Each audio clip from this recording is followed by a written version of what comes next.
لطف حسین ما را تنها نمی‌گذارد، گر خلق واگذارد او وا نمی‌گذارد.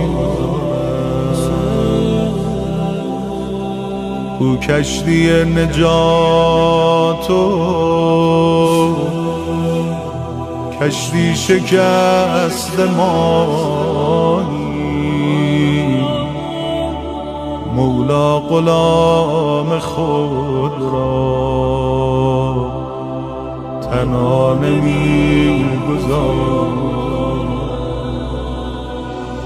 جانم حسین، حسین جان